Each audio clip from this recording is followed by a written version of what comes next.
Donc le titre de cette conférence nous indique qu'il va s'agir plus spécifiquement de l'histoire et de l'actualité du système punitif qui repose sur un rapport sinon d'intimité, du moins de proximité avec le corps. Les objets d'étude de Didier Fassin, la santé, la police, la prison, le système punitif en général, donc la justice. Et par rapport à ces objets d'étude, eh bien, ce qui intéresse Didier Fassin, c'est la question des inégalités, la question de l'injustice. Clairement, Didier Fassin s'intéresse aux pauvres, aux exclus, aux dominés, et donc aux injustices vécues par ces exclus. Merci à vous et je laisse la parole à Didier Fassin.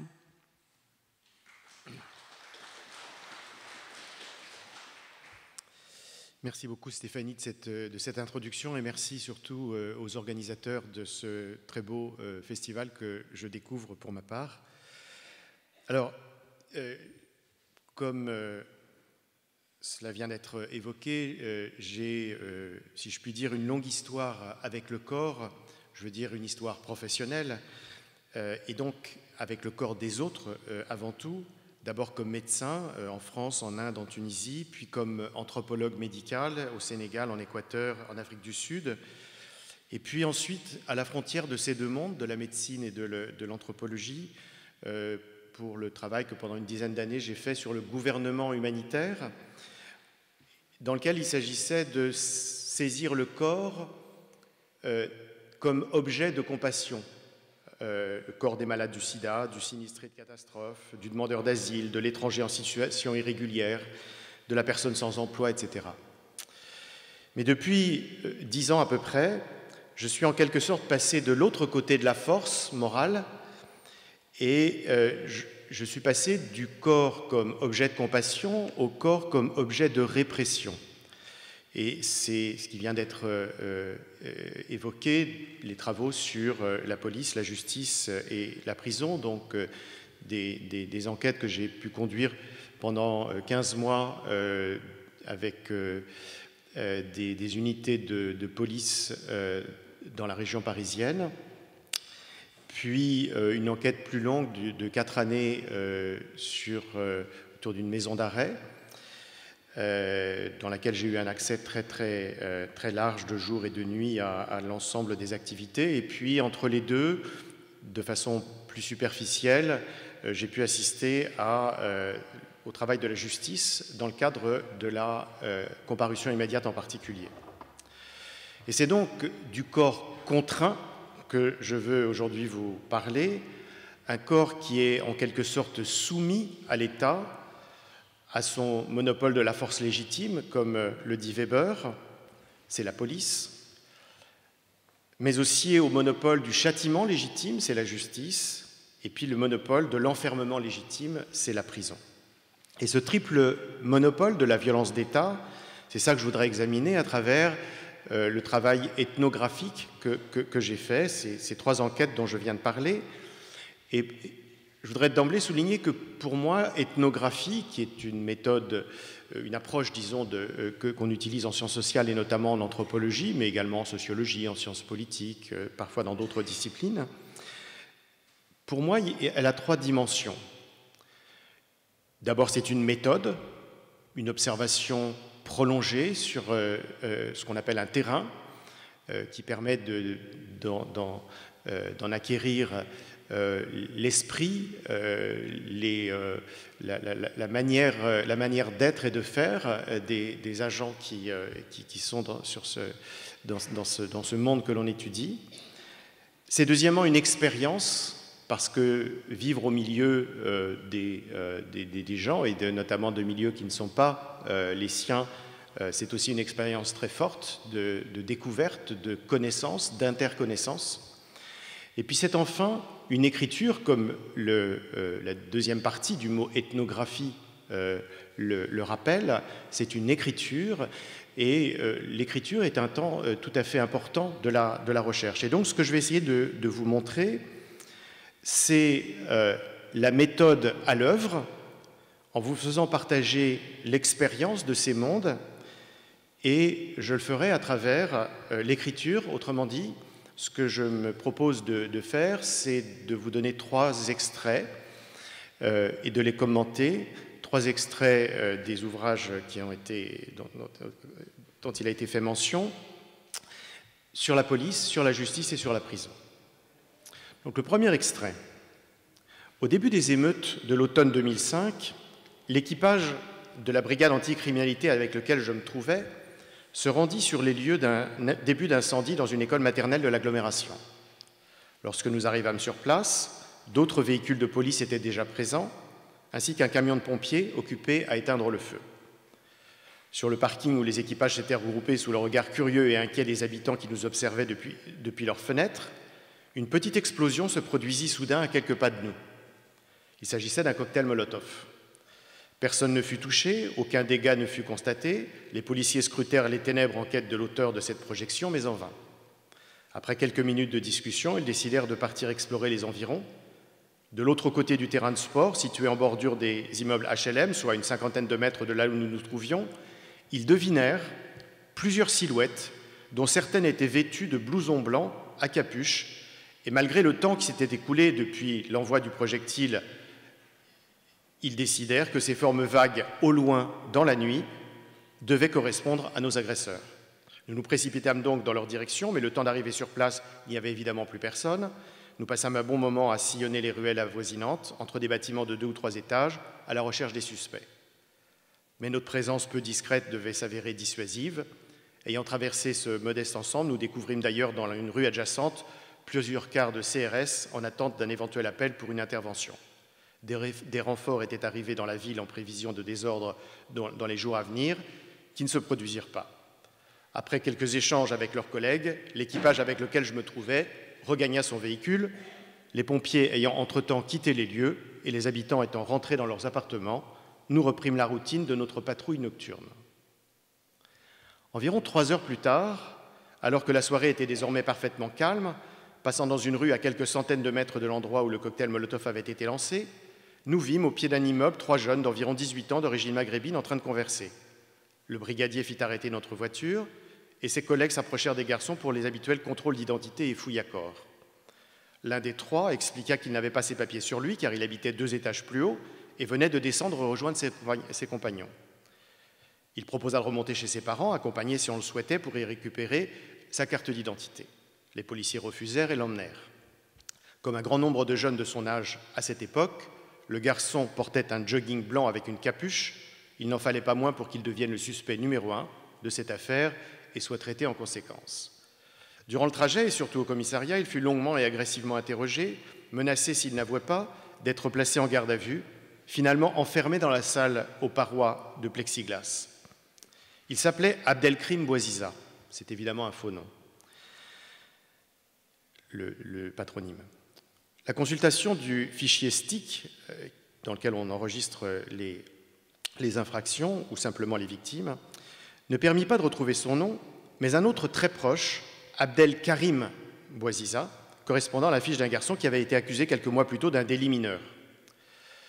L'un des fonctionnaires de la brigade anticriminalité le questionna sur cette ressemblance. « C'est comment ton nom ?»« Abdelkrim Bouaziza, monsieur. » « Et Abdelkarim Bouaziza, que j'ai dans le STIC et qui habite à la même adresse que toi, c'est qui alors ?»« Bah, ça doit être moi, monsieur. »« Alors c'est quoi ton vrai nom ?»« C'est Abdelkrim, monsieur. »« Tu te fous de ma gueule? Tu t'appelles Abdelkarim ou Abdelkrim ?»« C'est le même, monsieur. C'est juste qu'ils ne l'ont pas écrit pareil. » Le policier s'énervait, ne sachant pas ou ne voulant pas savoir que la transcription d'une autre langue en français pose souvent de tels problèmes, et ce d'autant que le prénom existe effectivement sous les 2 orthographes. À 5 reprises, il formula la même question, criant de plus en plus fort sur le garçon désemparé. S'étant un peu calmé, le fonctionnaire remarqua, soulignant la 3e syllabe du prénom, Abdelkrim. Avec un nom comme ça, t'étais prédestiné à faire des conneries. Il se tourna vers son collègue, visiblement satisfait de sa plaisanterie. Il reprit l'interrogatoire, puis rédigea son rapport. Rien ne pouvant être retenu contre le jeune homme, les policiers le laissèrent repartir. Il était 1 heure du matin, il n'y avait plus de bus. Je calculais mentalement qu'il lui faudrait sûrement compter 40 minutes de marche pour rejoindre son domicile. L'anecdote est assurément banale. Dans la mesure où l'auteur n'a pas pu être pris en flagrant délit, il s'agit de faire payer un jeune du quartier dont il est statistiquement improbable et juridiquement indémontrable qu'il soit à l'origine de la projection. 3 heures plus tard, à distance de l'événement, alors qu'on ne dispose d'aucun élément probant sur les suspects aperçus de trop loin et donc sur le seul indice d'un vêtement ressemblant quand bien même il s'agit d'une tenue tout à fait banale, les policiers n'imaginaient vraiment pas tenir leur coupable. Il savait au fond qu'il ne s'agissait là que de l'une des formes de mortification pour lesquelles il n'existe quasiment aucun recours, compte tenu du maigre crédit qu'on donne à ces jeunes dans la société.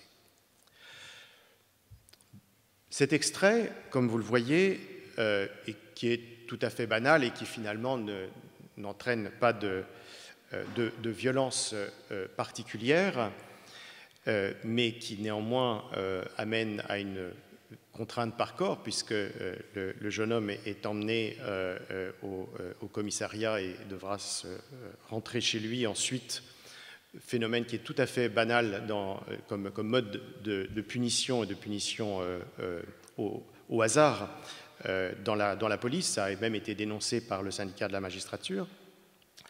Mais ce type d'opération vise une population toujours particulière, c'est-à-dire des jeunes hommes de milieux modestes, d'origine immigrée, vivant dans des quartiers populaires, en très grande majorité. C'est ce qu'un auteur australien, criminologue, appelle « police property », c'est-à-dire propriété de la police.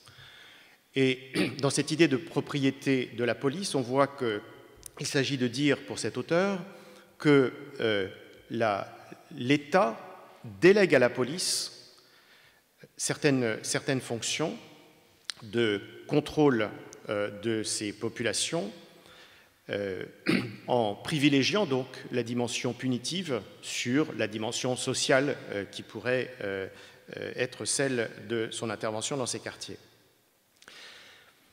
Mais le mot « propriété » me semble important ici, puisqu'il suggère un droit de saisie, comme on le voit dans ce cas, mais en même temps une dépossession, et notamment dépossession de l'espace public. C'est le fait de se trouver dans l'espace public, de se trouver dehors, qui est un problème. Dans un autre cas, 3 jeunes qui sont en train de discuter dehors, aucun délit n'a été commis dans les environs, ils sont simplement en train de discuter.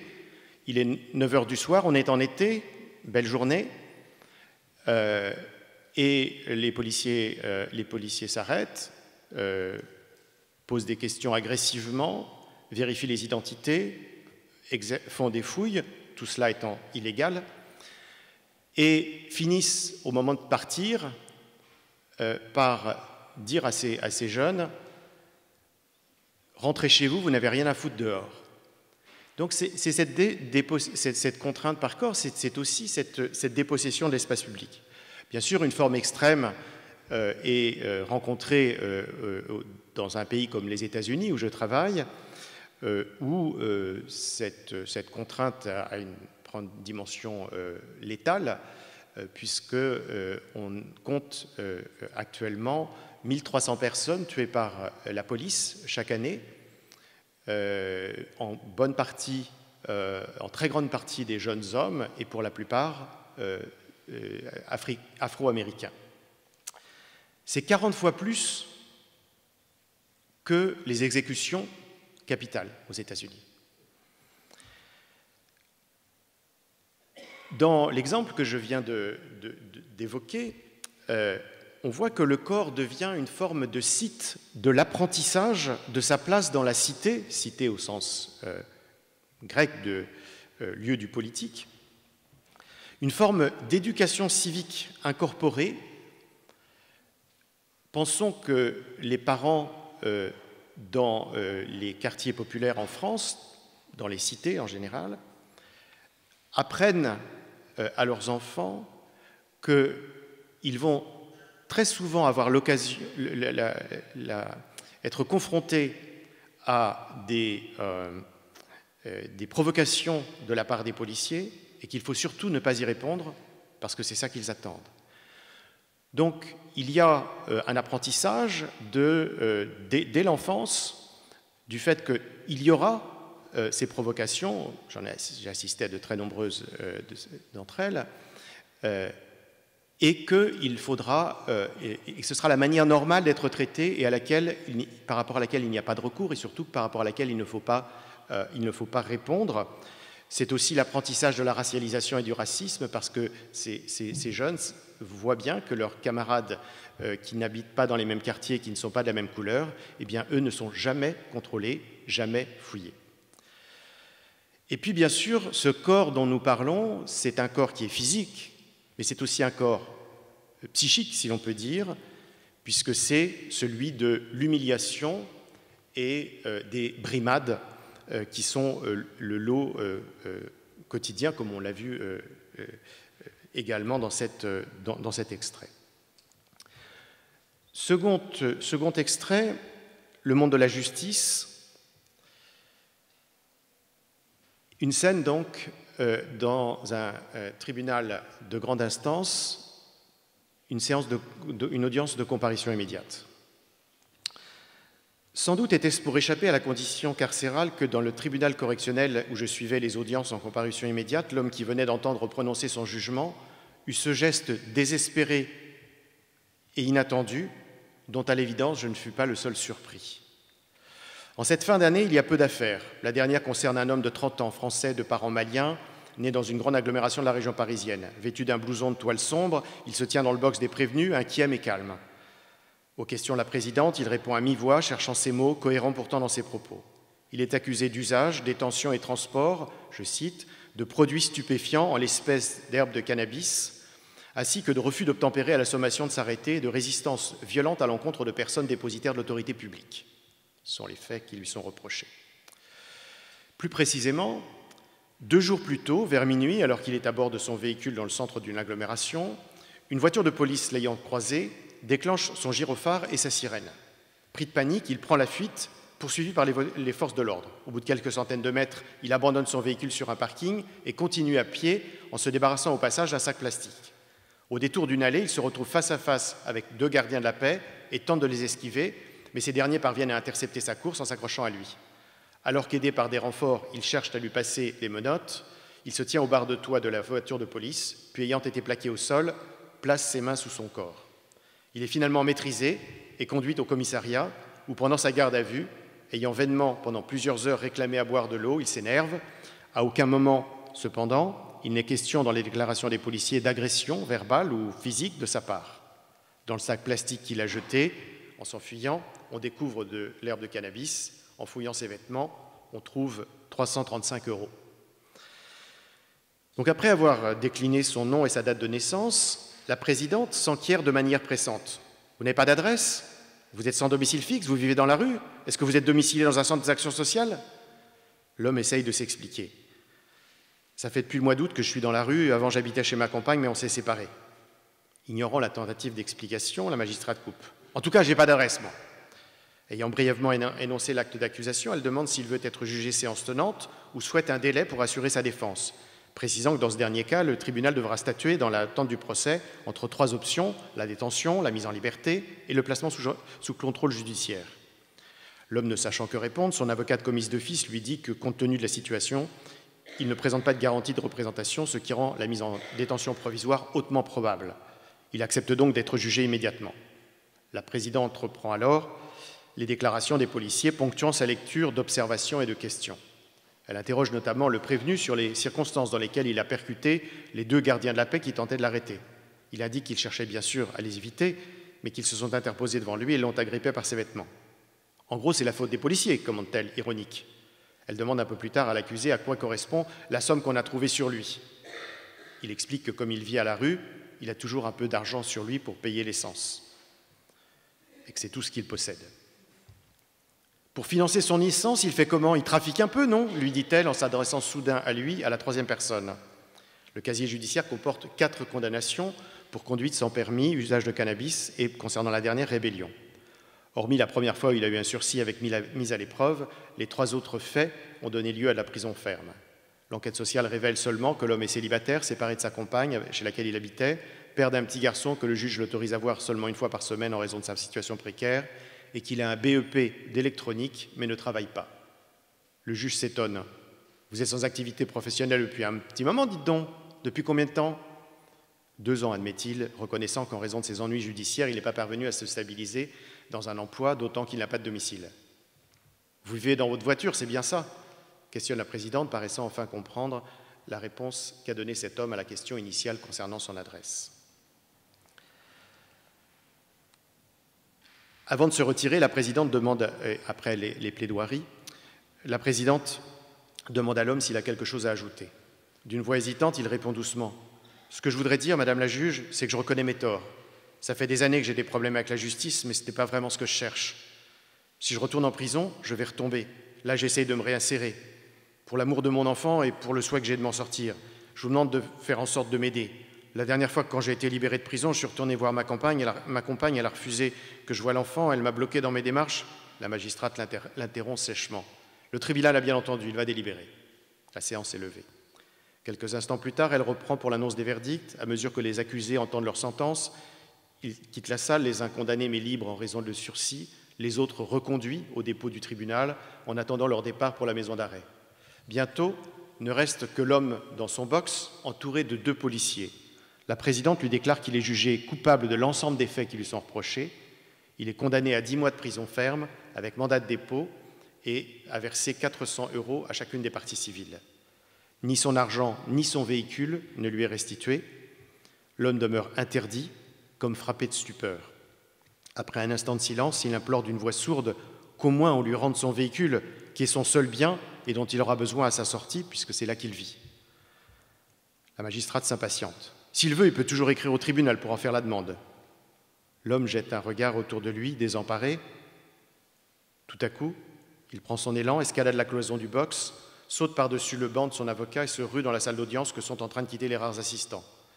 Alors que les gardiens de la paix se précipitent à sa poursuite en hurlant pour alerter leurs collègues, l'homme traverse en courant le hall du palais de justice et disparaît dans les ruelles alentours. Une dizaine de policiers s'élancent à ses trousses. Bientôt, des sirènes se font entendre dans la ville. La chasse à l'homme s'organise, à pied, en voiture. Au bout d'une demi-heure, elle s'achève avec la capture du condamné qui est amené à la maison d'arrêt. Une semaine plus tard, il est rejugé en comparution immédiate, cette fois pour évasion. 12 mois de prison ferme s'ajoutent aux 10 déjà prononcés.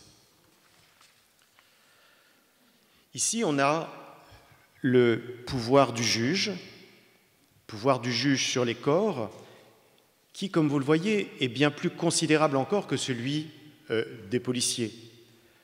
La contrainte par corps ici est maximale, bien qu'en quelque sorte invisible, il n'y a pas de contact entre les deux, mais c'est une contrainte au futur. Elle vise l'avenir de cette personne, en l'occurrence pour 22 mois. Ça peut bien sûr être pour des peines bien plus longues. Et le prononcé de la condamnation a valeur performative. Comme le dit le philosophe anglais Austin, quand dire c'est faire, dire « je vous condamne » à 12 mois de prison, c'est faire que la personne va passer 12 mois en prison ou un petit peu moins avec les retraits ou les aménagements. Mais c'est aussi un pouvoir qui s'exerce de façon sur un corps particulièrement vulnérable et notamment en comparution immédiate, où c'est un corps qui est amoindri par 24 à 48 heures de garde à vue, où la personne n'a pas pu se reposer, n'a pas pu se laver, n'a pas pu se préparer, et finalement a été amenée au dépôt où, pendant 15 à 20 minutes, elle a pu rencontrer l'avocat commis d'office, puisque dans plus de 90% des cas, ce sont des avocats qui sont au service de l'État pour cette mission. C'est donc un corps, en quelque sorte, à la merci de la justice, du juge, ou des juges, ils sont 3 en général, qui siègent, du procureur, mais également de l'avocat commis d'office et de la qualité de la plaidoirie de quelqu'un qui aura eu très peu d'éléments.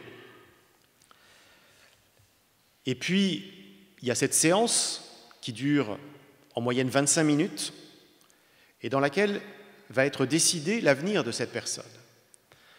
25 minutes, c'est très peu, et les juges eux-mêmes le disent, c'est très peu pour se rendre compte de ce que c'est que le passé, l'histoire, le contexte de l'acte qui est à juger. Et donc la personne, pendant cette période de 25 minutes, est malmenée, on lui pose des questions dont on écoute à peine les réponses, on lui demande s'il a un dernier mot à dire, parce que c'est légal, et on l'interrompt pratiquement toujours aussitôt. Et au bout du compte, on a une décision de justice qui, de l'aveu même des magistrats, n'est pas bien informée, ne tient pas compte du contexte et qui se manifeste comme un coup près sans appel. Il y a bien sûr formellement la possibilité d'un appel, mais d'un appel depuis la prison dans ces cas, puisqu'il y a mandat de dépôt qui est décidé en même temps. Et dans le cas que j'ai évoqué, vous voyez que ce n'est pas simplement une privation de liberté, puisque c'est la privation aussi de ses ressources, et c'est la privation de son véhicule qui est en même temps son logement. Alors bien sûr, on pourrait, là encore, comme je l'ai fait tout à l'heure, prendre des exemples plus extrêmes, comme c'est le cas aux États-Unis, où on a 2 100 000 personnes qui sont en prison. Là encore, en grande majorité, des Afro-Américains ou des Hispaniques. Mais ce qui est remarquable dans le travail de la justice, c'est qu'en plus de ces 2 100 000, il y a chaque année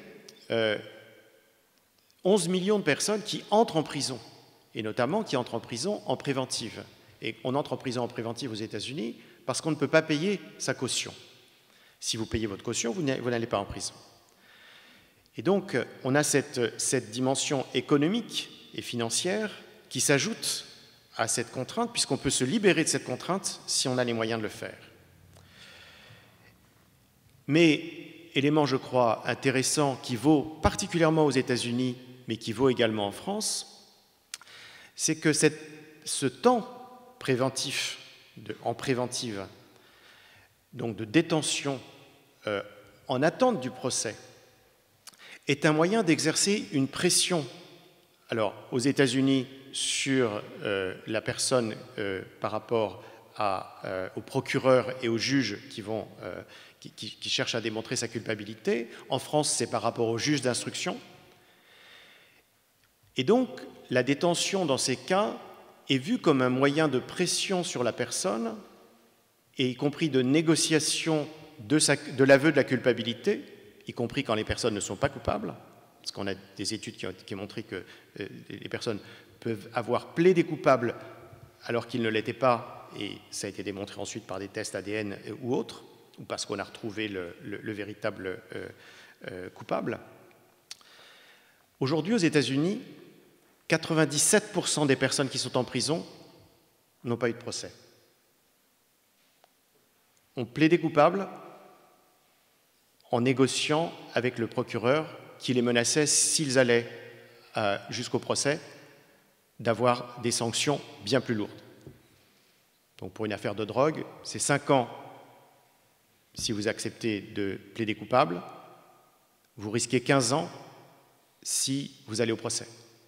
Et les gens plaident très souvent coupables.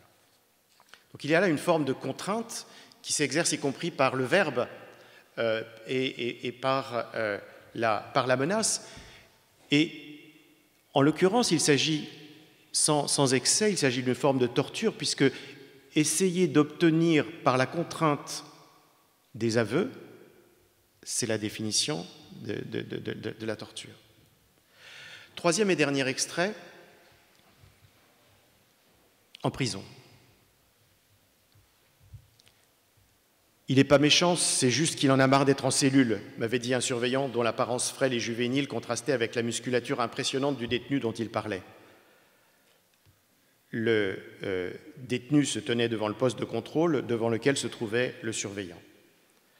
La règle étant que, hormis les auxiliaires, chacun devait impérativement être enfermé dans sa cellule dès lors qu'il était en bâtiment, c'est-à-dire qu'il n'était plus dans la cour de promenade.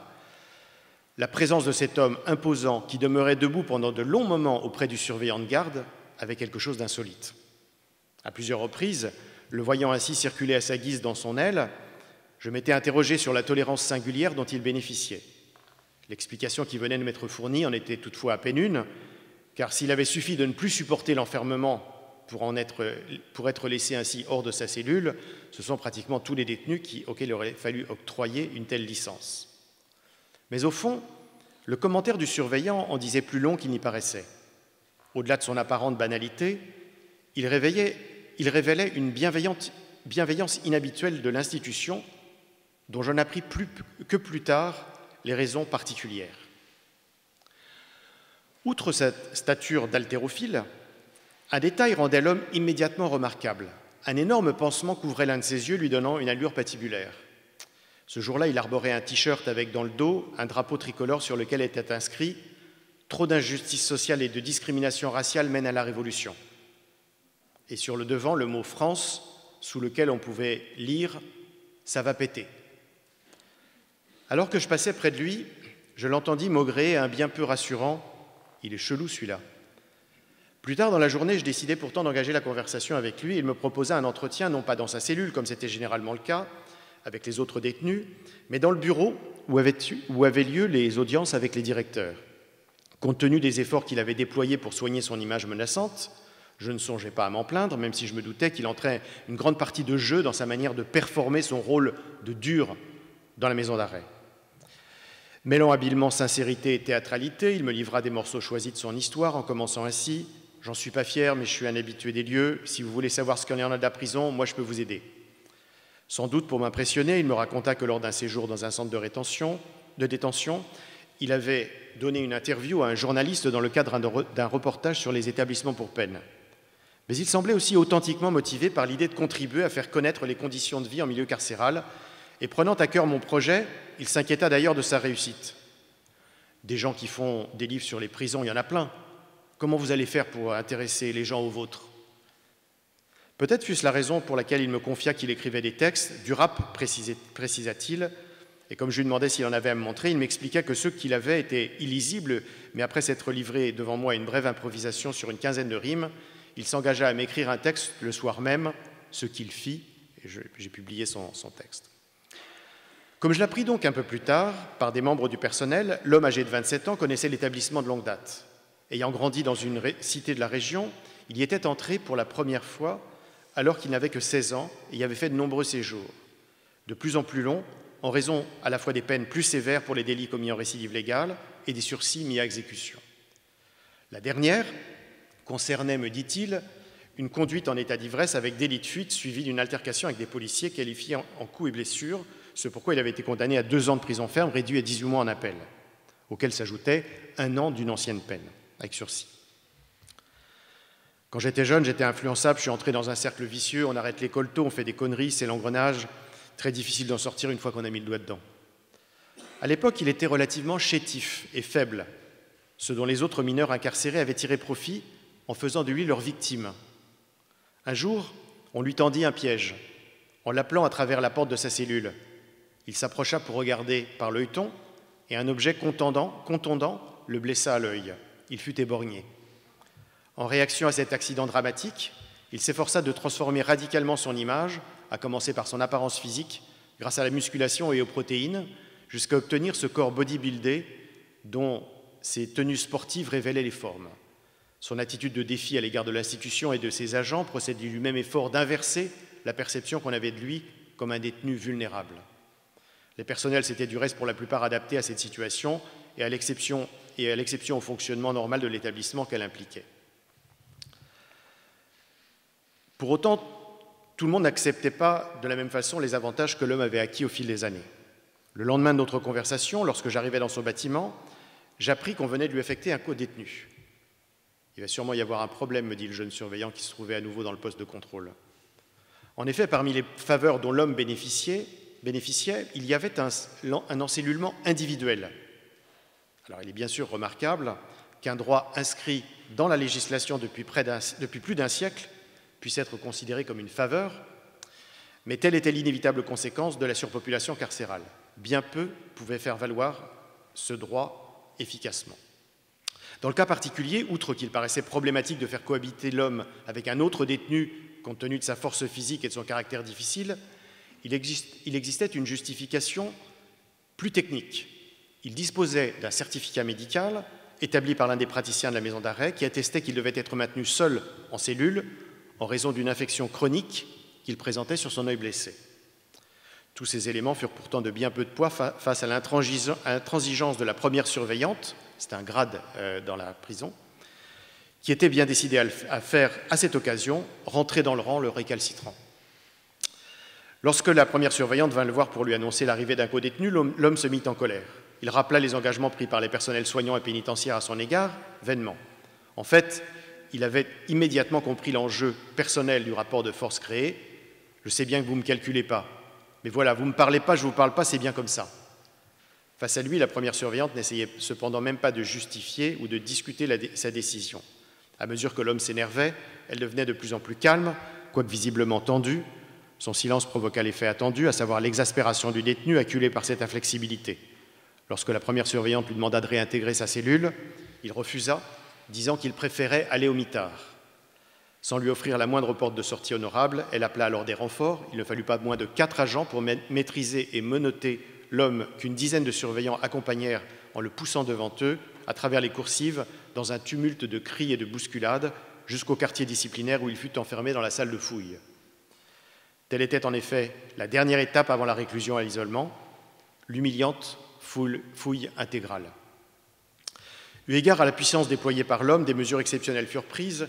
3 surveillants partirent s'équiper de la lourde et spectaculaire tenue par cou avec ses plastrons, jambières, manchettes, épaulettes de protection.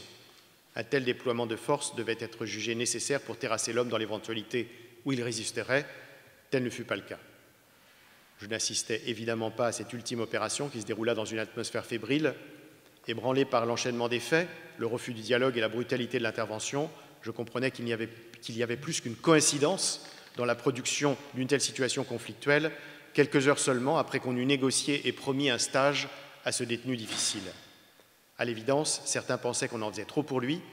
La directrice qui avait mis en place ce stage m'exprima un peu plus tard son regret qu'au vu de son investissement personnel, comme elle le disait, les choses étaient ainsi mal tournées. J'aurais aimé qu'on m'informe qu'il allait être doublé, c'est-à-dire qu'on allait lui ajouter un coup détenu, afin que cette démarche soit en cohérence avec la mienne et que je reprenne cela avec lui en appui avec la gradée.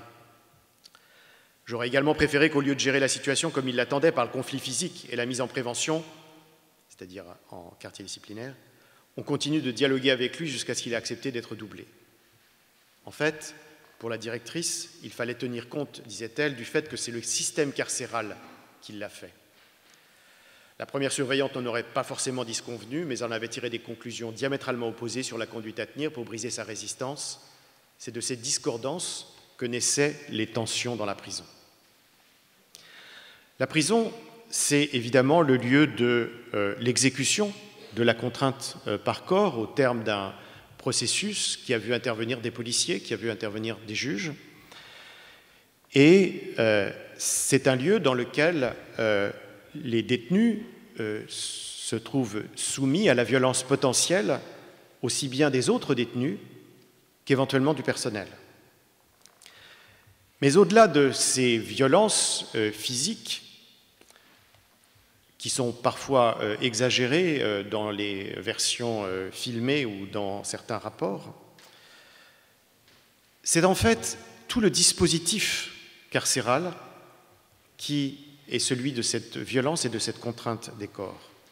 C'est d'abord l'encellulement 22 heures sur 24, pour autant qu'on prenne ces 2 heures de promenade, et certains ne les prennent pas, soit parce qu'ils ont peur de sortir, soit parce qu'ils travaillent et qu'ils ne peuvent prendre qu'un moment. 22 heures sur 24, je ne m'en étais pas rendu compte lorsque j'ai travaillé en prison, mais c'est très proche au fond de ce qu'on appelle aux États-Unis le solitary confinement, c'est-à-dire des gens qu'on enferme tout seuls. Eux ont droit à 1 heure par jour de sortie. En France, en maison d'arrêt, un détenu ordinaire, c'est 2 heures, c'est pas beaucoup plus. C'est de plus un enfermement solitaire, littéralement pour traduire, qui a une particularité qu'il n'est pas tout à fait solitaire, puisqu'on impose, dans la grande majorité des cas, on impose un codétenu, voire 2 codétenus, dans des cellules qui sont faites pour une personne. Et ce codétenu, c'est quelqu'un qu'on ne connaît pas, avec lequel on peut parfois s'entendre, parfois ne pas du tout s'entendre, ce qui est une contrainte de plus. dont on voit les débordements très, très fréquemment. C'est aussi dans les rapports avec les surveillants, dans certains cas comme dans celui-là, l'usage de la maîtrise physique par rapport à la négociation. Et c'est la différence entre ce que prônait la première surveillante et ce que prônait la directrice. Et puis, dans le cas que je viens de vous raconter, vous voyez ce déploiement spectaculaire de force. Lorsqu'un événement comme ça se produit dans une prison, c'est tous les mouvements qui sont arrêtés, plus personne ne peut bouger, plus personne ne peut circuler. C'est tout un groupe de surveillants, là, en l'occurrence une dizaine, qui va traîner un homme jusqu'au quartier disciplinaire. Et puis, c'est ce moment particulièrement humiliant de la fouille à nu, dans les conditions que vous imaginez, qui d'ailleurs a été jusqu'à très récemment une pratique quasiment systématique après les visites, tout simplement, hein, de membres de la famille ou d'amis, par exemple. Et puis enfin, c'est la contrainte du quartier disciplinaire, qui est souvent vécue comme extrêmement douloureuse et pénible par les personnes. Et donc, tout ce processus réduit la personne à la plus extrême impuissance, même lorsqu'il s'agit d'un homme, et peut-être a fortiori lorsqu'il s'agit d'un homme comme celui dont j'ai parlé. Alors là encore, on pourrait parler des États-Unis, on pourrait parler de la banalité de la violence, et notamment de la violence entre les détenus, mais aussi de la violence des surveillants sur les détenus. Il y a des caméras partout, mais sauf dans les infirmeries. Donc quand on veut passer à tabac quand un surveillant veut passer à tabac un détenu, il l'emmène à l'infirmerie en demandant à l'infirmière de sortir. Il y a régulièrement des morts dans les prisons, des gens qui sont tués par d'autres détenus ou qui sont tués par des surveillants. Dans une prison de Floride, il y avait une unité psychiatrique et les surveillants de cette unité avaient, lorsque ces malades mentaux également incarcérés pour un autre délit, généralement en rapport avec de la drogue, lorsqu'ils avaient un comportement anormal, qui était en généralement lié à leur pathologie, eh bien, ils avaient imaginé ce qu'ils appelaient la punition de la douche. Et la punition de la douche, c'était de mettre les personnes sous une douche brûlante pendant très longtemps. Dans un cas en particulier, la personne est morte, brûlée, mais il n'y a pas eu de sanction, il n'y a pas eu d'évaluation de la situation, donc ni administrative ni judiciaire. Autrement dit, l'institution est derrière ces pratiques. Et puis la contrainte par corps, c'est beaucoup d'autres choses, c'est pas simplement cette violence, ou c'est une violence institutionnelle qui se manifeste d'une autre façon, c'est l'intimité, c'est des gens qui, à deux par cellule, n'osent pas aller aux toilettes devant leurs codétenus, donc la perte de l'intimité, c'est la contrainte sur la sexualité, le fait, sauf dans de très rares établissements, de ne pas pouvoir avoir de relations sexuelles avec y compris quand on reste pendant de très longues périodes en prison, c'est la contrainte sur l'affectivité, et notamment sur quelque chose, comme disaient très souvent les détenus, ici on n'a pas le droit de se mettre en colère, parce que si on se met en colère, on ira au quartier disciplinaire, et quelles que soient les frustrations qu'on peut avoir. Il faut ici rappeler que la France a le taux de suicide le plus élevé,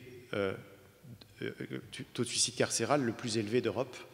Il a été multiplié par 7 au cours du dernier demi-siècle. Alors, pour conclure, ce que j'ai essayé de vous montrer, c'est ce que le travail ethnographique, ce travail d'enquête, mais qui est aussi un travail d'écriture et qui est aussi une expérience, ce qu'il peut nous apprendre de différents mondes, et de ces différents mondes de la répression. La police, qui est dans l'exercice de la contrainte par corps, la justice, qui a le pouvoir de cette contrainte par corps, et la prison, qui est l'exécutrice de cette contrainte par corps. On a 3 temporalités ici. Avec la police, on est dans le présent immédiat de l'éventuelle brutalité. Avec le juge, on est dans une sorte de futur annoncé.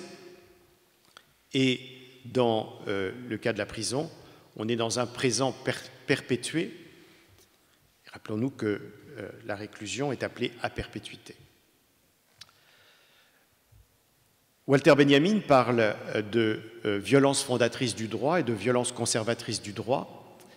Et je crois qu'on doit s'interroger sur la manière dont l'établissement de la loi et la manière dont on décide qui doit être puni et comment et pourquoi, comment cette violence est fondatrice, mais aussi comment la violence conservatrice se manifeste à travers la mise en œuvre de la loi par la police, par la justice, par la prison. Mais cette contrainte par corps, comme vous l'avez noté au fur et à mesure des extraits, c'est une contrainte qui est ciblée. Elle vise certaines populations, celles que j'ai qualifiées tout à l'heure, de milieux modestes, d'origine immigrée, de quartiers populaires pour la grande majorité. Et elle le fait de façon par excès dans la manière, c'est-à-dire des peines qui sont souvent beaucoup plus lourdes que les actes reprochés.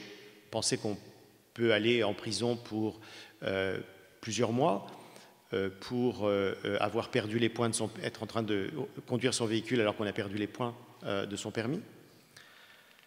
Et puis, y compris excès dans l'objet du châtiment ou de la contrainte, puisque, comme dans le premier cas, ce sont aussi des innocents qui peuvent se retrouver ainsi contraints. Et donc, ce qu'il faut penser, c'est que si certains sont contraints, d'autres sont épargnés par la police, la justice et la prison. C'est ce que très souvent me faisaient remarquer les détenus dans nos conversations, et ils n'avaient pas tort. Les statistiques montrent que dans les années 2000, le nombre de personnes qui ont été condamnées pour simple usage et possession de petites quantités de cannabis a été multiplié par 3, sans qu'il y ait une augmentation dans la population de cette pratique, alors que les condamnations pour délinquance économique et financière ont été diminuées d'un 5e. Dans le premier cas, il s'agissait de mettre en œuvre la lutte contre la toxicomanie. Dans le second cas, il s'agissait de procéder à une politique de décriminalisation de l'économie. Finalement, l'État opère, comme on le voit, des distinctions dans la manière de réaliser ces contraintes par corps, qu'il s'efforce de légitimer ou d'occulter, et finalement, il le fait avec la bienveillante complicité, ou en tout cas l'indifférence de la majorité, c'est-à-dire de nous tous. Je vous remercie.